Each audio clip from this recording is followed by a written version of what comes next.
you know, as all startups do, wanting to understand precisely how things work to the nth degree. That's not how you do it, I don't think, which is you can do that for years. What you need to do is have a clear plan, map it out, understand who you are, have belief, put yourself out there.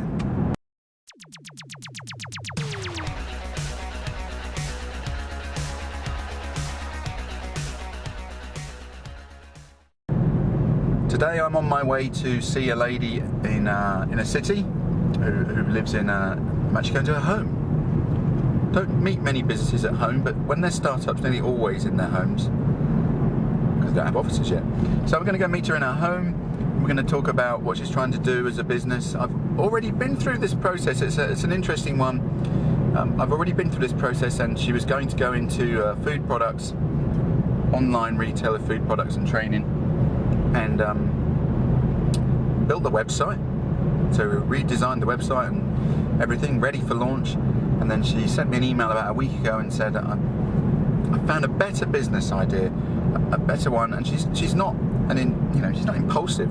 She's very intelligent and thinks a lot about what she's going to do. But she called me a week ago and said, this is the wrong journey for me. There's a better business opportunity. I can see it. I've tested it. It's going to work more quickly. I'm going to make more money. It fits what I'm about more. So that needs some discussion. There is an argument that you should stick with what you've decided to do and execute it violently, I think is the expression. You know, really do it to death until you decide that it can't work. On the other hand, she's a startup, she's an intelligent lady, and she's seen a better opportunity. And if you're going to do it, if you're going to flip your idea, now's the time, before you actually start investing money and making inroads into business development, infrastructure, all that. So yeah, so it'll be interesting. You know, I don't actually know the story of how she got to the point where she was going to flip to another sector. She's going from food to fitness. Yeah, it should be interesting. We'll see. I'll update you later, and yeah, I'll update you later when I know the full story. I started to cry, which started the whole world laughing. How we fight over this, that the joke was on me. Okay, I've just left the meeting, and it was, as always, not quite what I expected, and as always slightly better. Yes, business owner, the startup, she needs to change the website, but she certainly doesn't need to bin it. What was interesting is we spent 2/3 of the session not talking about the website, not logging onto the website, talking about focus and vision and direction and writing that down. And that's what she did. So at startup stage, when you have a blank canvas, obviously you can take a blank canvas anywhere, but you really need to write down, I believe, exactly what you're about, exactly who you're speaking to, particularly on websites, okay? And this is a blog idea, so have a definitive idea who your audience is, and more importantly, map out what they want to hear. You can't just turn the camera on every morning or go blogging every morning in a random way.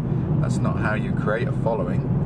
You create a following by being interesting, engaging, relevant, useful, all the things you need to go viral, really.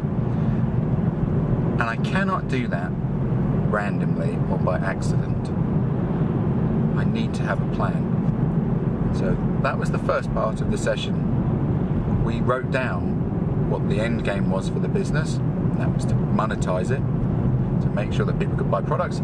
And then we wrote down who the target audience was. We thought about what they'd like to hear, and we mapped out a rota, a communication rota, which says on day 1 we will post something to do with latest news. On day 2 we will post something about a new product. On day 3 we'll post a video. This is unique to you, right, and unique to her, which is what you say and when and to who is unique every time. But I must have a rota because I need discipline, and you can't have breaks. We sent out a mail shot once, which we were sending out every month, and we missed 1 month. We had a very big opportunity which we took advantage of, and we didn't send the newsletter out, and our unsubscribe rate was double. I mean, I'd sent the newsletter out for 2 years. There really was no reason for that, because we had a break, a gap in the communication. Double the sign-up. So don't stop talking. That's the point. And so that's what she has now. She has a clear idea on how to monetize the company and when you have the following, and a strategy about what kind of video to produce and how, a structure and discipline, which of course every startup, lots of them, it's fairly lonely to start with. You're on your own, you're making it happen. You have to self-manage and be self-disciplined. Writing things down gives you discipline and focus. So we have that. We have a rota to produce content, and the rest is simple. I write it, I video it, I blog it, and I tell people. And if I do that enough times, I get a following. But only if I'm authentic. And whilst it may sound a bit woolly, the first part of the session today was about what is authentic. Who are you? What do your customers expect you to be? And how can I make sure I'm always like that? So we had a conversation about whether you could video somebody, interview somebody, and sell their products at the same time. And there was some debate about that. And in the end, there's no one answer. The truth is, if I write on there, I am interviewing this person to resell their product, it's not an impartial interview anymore, but the audience will accept that. If I don't, and I look like I'm being impartial, and someone finds out that I took a product or a payment, then goodbye following. So authentic at all times, discipline, structure, plan, all the boring stuff, which then enables me or her to be inspirational, adventurous, outspoken, opinionated. I do all that, but I do it with a plan, with an end game in mind. Then we changed the website, and to be honest with you, we didn't change it much, because moving from food to fitness, they're not really mutually exclusive, is what she said, and of course they're not. And so rather than having a food type diet blog and just talking about that, she's going to do what she's good at and what she actually is. She's qualified in psychology. She's read to the extreme on psychology. That gives her a unique perspective on food, fitness and well-being, and we will sprinkle in elements of that. Yes, so all very good. She signed up for an online course which she was spending money on, and as all startups do, wanting to understand precisely how things work to the nth degree. That's not how you do it, I don't think. Which is, you can do that for years. What you need to do is have a clear plan, map it out, understand who you are, have belief, put yourself out there. That's what she's going to do. She's going to put herself out there and say, this is me, this is what I believe, I can help you, follow me. And that sounds like leadership. I have no doubt that this person will make it happen. This business will be a success, because of the determination and hard work that she's already put into the journey. From first startup idea, it's evolved, now we have a clear strategy. No doubt at all.